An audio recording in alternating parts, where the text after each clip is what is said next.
Hey guys, Gamer here for ZuleFandom, and again playing under the banner of Legit Lady Gamers. Immediately I must apologize for how long it's taken me to get this video out, as well as the sound of my voice. I apologize, I went on vacation for about a week and now I'm back and I have a horrible cold. So to make this video a little bit easier to understand, I will let Rory do the majority of the talking, but any parts that I do narrate, I will add a few caption pages just to kind of clarify what I'm saying, because I no doubt will be kind of difficult. And I hope you guys enjoy my walkthrough part 11 of Dragon Age Origins and the NPC mod Ser Gilmore by Immortality. From my last video, we had just entered Lothering and recruited Ser Gilmore, and we are picking up immediately after that moment. Milady, I never thought I would see you again. Why, yes. When I realized there was no way to save the castle, I checked everywhere to see if you and your family were able to escape. The Lord and Lady were slain. I thought they killed you too. I searched for you and never found you. And I am very glad to see you too. When the castle fell, I was captured by housemen and held until I was able to escape. I thought I'd go to Ostagar, where I knew Duncan would be headed. But when I arrived there, everything was in ruins. I heard the rumors. I know King Cailan fell in battle, as did Duncan. My hopes of becoming a warden are finished, but not my desire to help in this war. You? How? It does not matter. I suspected Duncan was not only interested in me. In any case, you are in danger now. The Grey Wardens were blamed for what happened at Ostagar. I did not know what to believe myself, but seeing you are one of them, I now know it is a lie. I am still bound to the oath I made to your father. I have nowhere else to go. Could you accept me as your companion? I am glad to be at your side again. By the way, please call me Roland, if you will.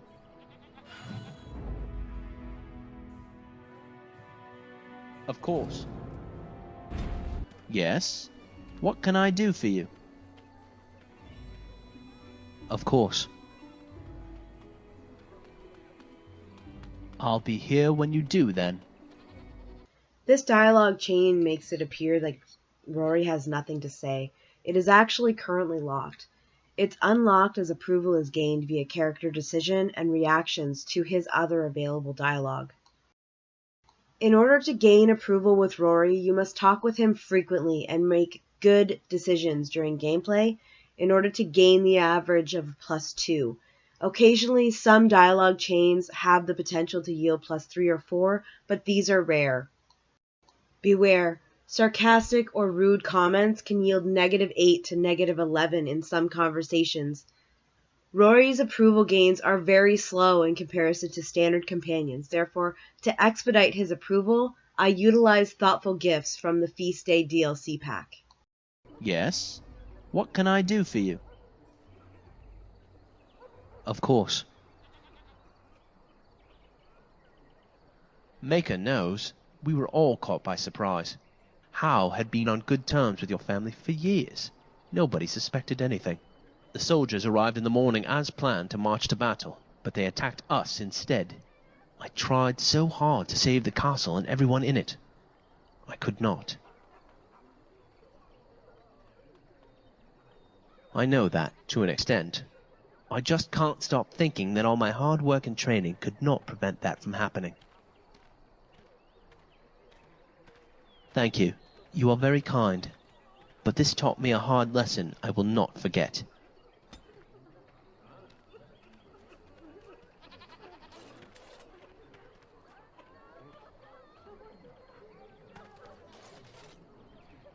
Yes? What can I do for you? Of course. Once I sent your mother and you after your father, I stayed with the rest of our men to hold the doors for as long as we could. We knew we would not be able to hold them for long, so when housemen rammed them open, we fought. I ended up being wounded and knocked unconscious.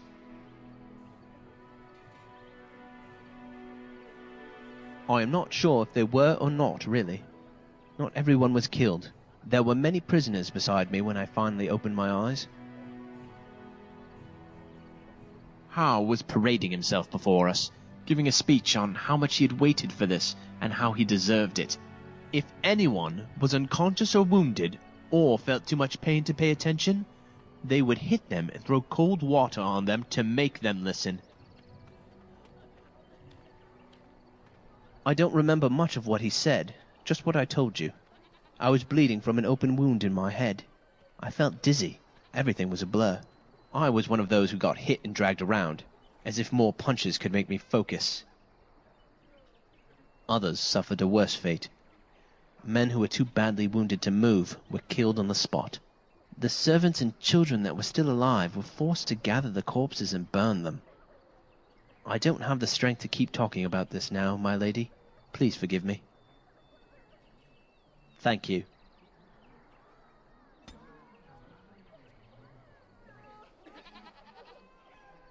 Yes? What can I do for you? Of course. My lady, your mother did not survive. I am so very sorry.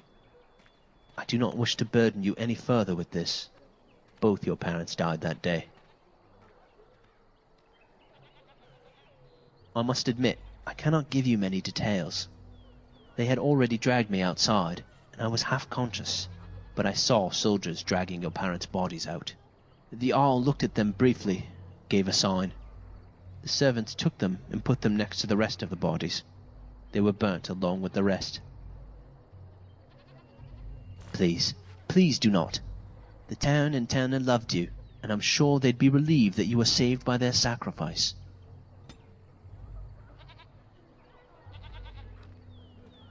Yes? What can I do for you? Of course.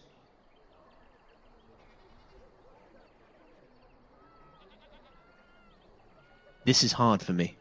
I have never seen such little mercy towards the fallen. When we were dragged outside, I regained consciousness and saw many wounded, but nobody was allowed to tend to them. The Jarl's general pointed at the ones that needed desperate help and made the soldiers kill them mercilessly. They killed men, women, and children alike. Many of the surviving women were brutally beaten and raped by the soldiers. Men were forced to entertain the troops. It was horrible, utterly horrible. There was no dignity for anybody. Everybody was abused. People who were still able to walk, servants, they were forced to loot and burn the bodies of the dead. People they knew, friends and family. I was outraged. I was tied down alongside my companions. My head was hurting, and I couldn't focus. Everything was flashing before me. The screams, that's what I remember the most. The screams of the women. That crosses my mind every day, my friend. And the time will come. But for now, we have another task ahead. We should try to rest now. What can I do for you? Of course.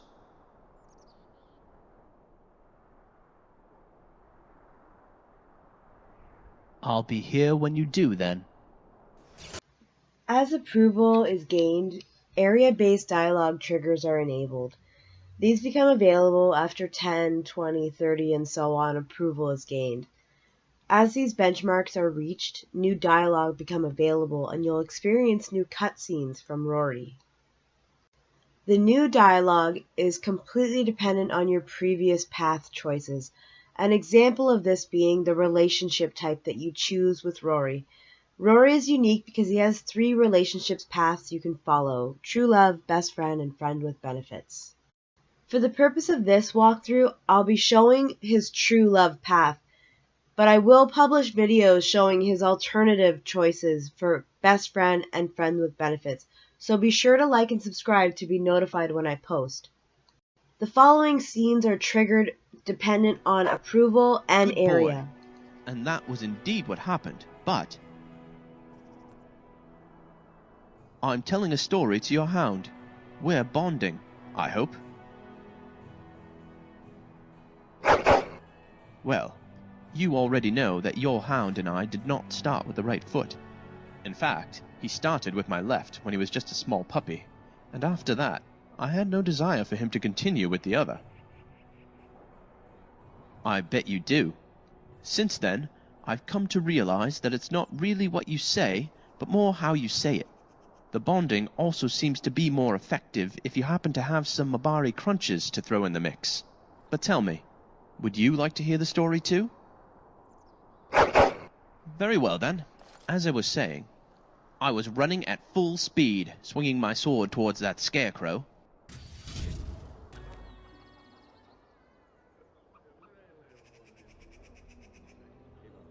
Maker's breath. I'm sorry. I was just remembering. Yes, I'm fine.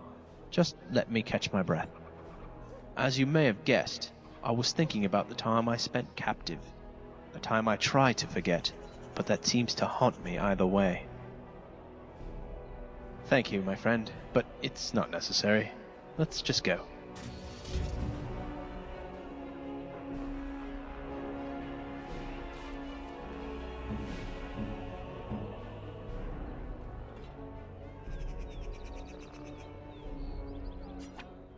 Thank you.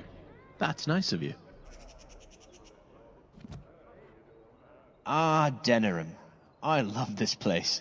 The city life, the busy markets, the tavern patrons and the extra beers, the nice ladies of loose morals, and clothing. Ha, I'm sorry.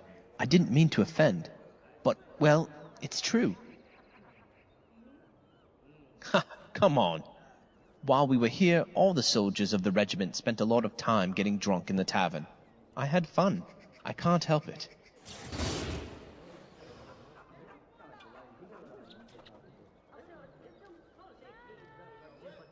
My lady, today I was remembering our life before all this. We had happier times.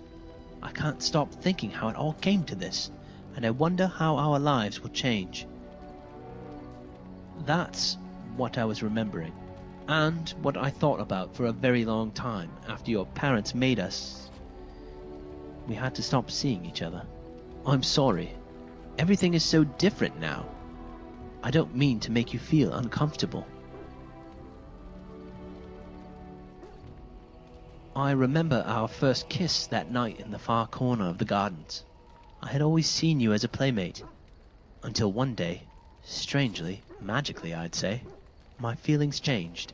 I realized we had grown up, and you were so beautiful. After that, I must admit, I didn't think much about anything else. Everything was blurry except when you were with me, and it was for a time until I gathered my strength to tell you how I felt. I know you did. Every time you sneaked out in the middle of the night to find me, I was assured of that. I treasure those moments. I had never been in love before, or since. That I didn't know. Maybe this is something to think on further. We should concentrate on the task ahead now, for a while.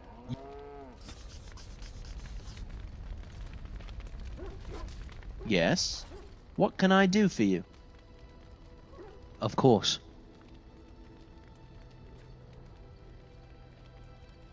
How could I forget? That's the day my life changed forever. It took me many days to arrive there, and honestly, I didn't want to go. My father had talked about the future, my duty, making him proud, and many other things that I didn't care about. I just wanted to stay at home with the people I knew. I did. After many days of travel with my father, imploring him to take me back, by the way, we arrived at the biggest castle I had ever seen. The Terran and Terna were there. I was intimidated to say the least. They asked me to wait outside while they arranged things. I was sinking emotionally, and then I saw you. I didn't know the Terran had children, so when I lifted my head and I saw you, well, Fergus was some years older than us, but we were roughly the same age. A very big warm smile that I still remember. At that moment, I knew it wasn't going to be that bad. It took me a while to get used to it though. I must admit, I cried myself to sleep the first few nights. But everybody in your family was always very nice to me. Yes, there was that strange familiarity, wasn't there? I slept in the barracks with the other squires and soldiers. I trained with them too, sometimes with you and your brother.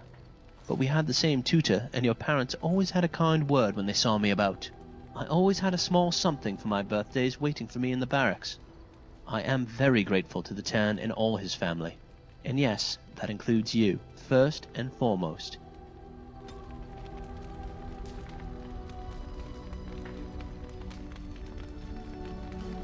Yes? What can I do for you? Of course. Rory? It's been some time since I was last called Rory. I quite like it, actually. But what do you mean, mean? I was never mean to you. Okay, yes. I'm guilty of that. I stole the molasses from the larder.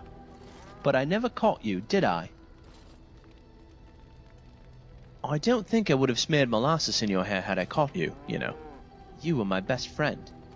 But chasing you was definitely fun.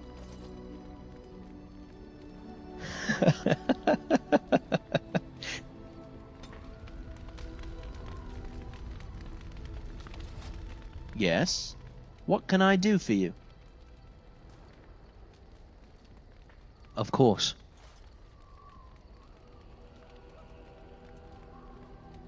Your own birthday party. Invitations were sent to Arls, Barnes, and all kinds of nobles and their children who arrived in pristine clothes. And you just had to go and play with a birthday cake made of mud, eh? That's a minor detail. I'm sure your clothes would have been perfectly fine had you not fought back so hard, and then tried to make me eat it too. No, you were just lectured by your father. Yes, for maybe 2 hours, I'll give you that. But then you changed your clothes and went on to your birthday party. I, on the other hand, was grounded. I had to clean the mess on the floor and help Nan in the kitchen for 3 days. 3 full days with Nan. Now that's what I call a grounding. Ah, and good it was, I remember. I was very thankful for that, and we had some laughs later on. I always had a lot of fun with you.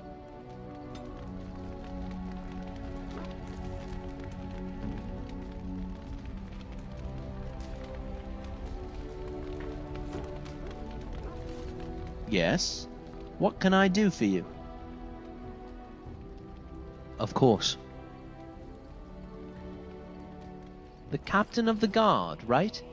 I think this was the only time that you didn't get grounded with me. But to top it all, the worst part is not that I was impersonating him. The worst part, by far, was that I was wearing his own clothes. I ended up polishing boots for a week.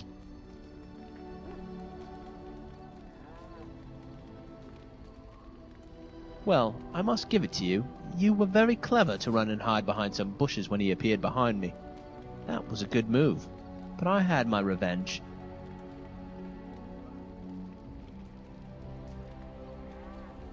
Oh, yes. Yes, it was.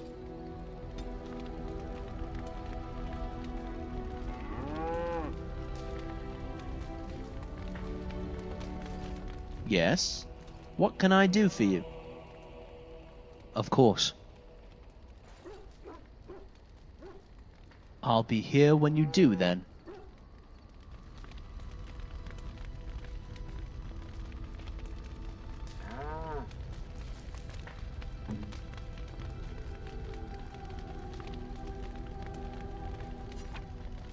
Thank you. That's nice of you.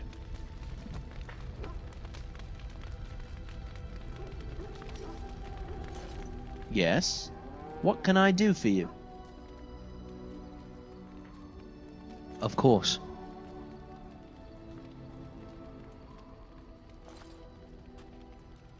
That's something that still haunts me in my dreams. When they were done killing the weak, they rounded us up. They looked at us, I think. Maybe they were trying to determine who was useful. I don't know. By that time, the Jarl had joined his soldiers, and he recognized a few of us. The captain of the guard, along with other officers, like myself. The Arl ordered us to be taken away into the castle. The rest were killed.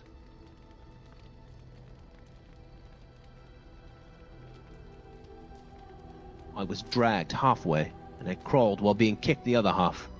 My head was still bleeding, and my feet were not functioning. They threw me in a small room all alone. I do not know what happened to the rest. I never saw them again. Me? I had no idea what was in store for me. I don't know for how long I was there. I just felt the cold floor against my cheek and blacked out. I was awoken when the Arl entered the room with 2 of his men. They wanted information. They asked me lots of things about the Lord and Lady of the castle, the Grey Wardens, things I didn't know, other things that I didn't understand. And when I gave the wrong answers, they tortured me. I cannot speak about this any further right now. These memories haunt me. No, it's okay. I think I will have to face this at some point. Just not now. Maybe in the future I'll be able to talk about this further. Hey guys, Zule Gamer for ZuleFandom, playing under the banner of Legit Lady Gamers. I hope you enjoyed the first chapter of Rory's story. It is a brutal and tragic tale. Thank you so much for watching, guys, and for tolerating my horrible, horrible voice. And I promise part 12 will be out very soon, where we ask Rory something personal, and I show you the best possible outcome of the dialogue options where it's possible to get a -11. Till then, have a good one.